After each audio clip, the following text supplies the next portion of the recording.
Department of Education was set up in 1980, and since that time we have spent almost $1 trillion, and we have watched our performance scores continue to go down. That is the newest member of President Trump's cabinet, Secretary of Education Linda McMahon, who was sworn in after the Senate voted 51-45 to confirm her. McMahon plans to return power back to the states in the area of education, cut wasteful spending, increase test scores, and advance educational freedom through school choice. Well, joining us now for more on this is the chairman of the House Education and Workforce Committee, Michigan Congressman Tim Walberg. So good morning, Congressman. Now that we've got Secretary McMahon confirmed, the work can finally begin to close down the department that she runs. It just sounds so easy, correct? Oh, it sounds easy, but it's it'll be a challenge, but it's worth doing. And I'm so delighted to finally have a Secretary of Education that I can work with.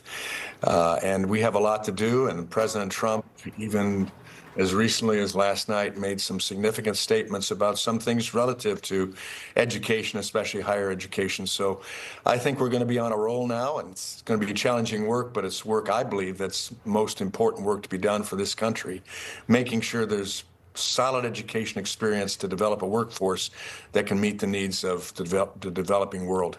And I think what you're alluding to about President Trump, him announcing yesterday that they're going to review Columbia University's federal contracts and grants over allegations of anti-Semitism. I know that President Trump also announced just this morning, more on that, saying these protesters would be imprisoned or sent back to their country. McMahon was asked about cracking down on anti-Semitism on college campuses during her Senate confirmation hearing. Take a listen to what she had to say about it.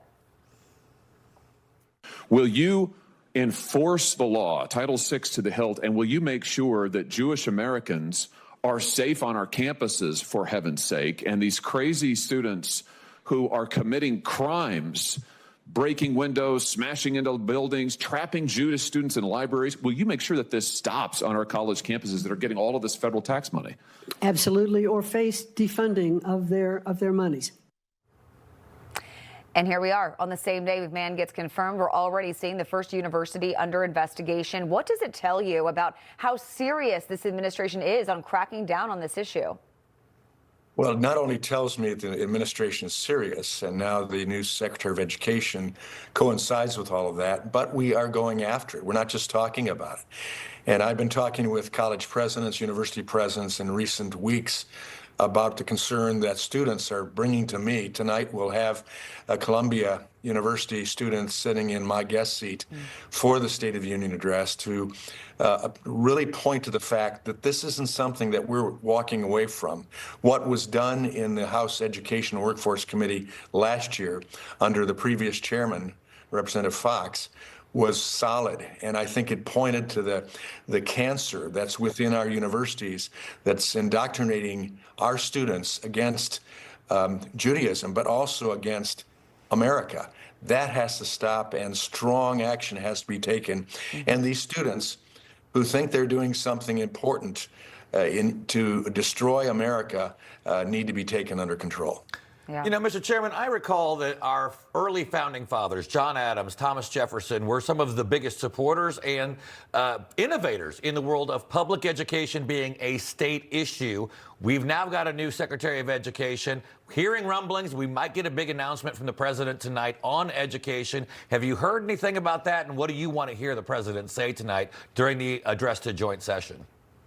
Well, I want to hear him say everything he's been saying so far. And now the stepping up and saying to all the universities, all of the colleges out there, if you allow these type of demonstrations to go on, we are going to go after the students and the perpetrators of what's taking place. And some of these people are brought in from outside the university. We get that.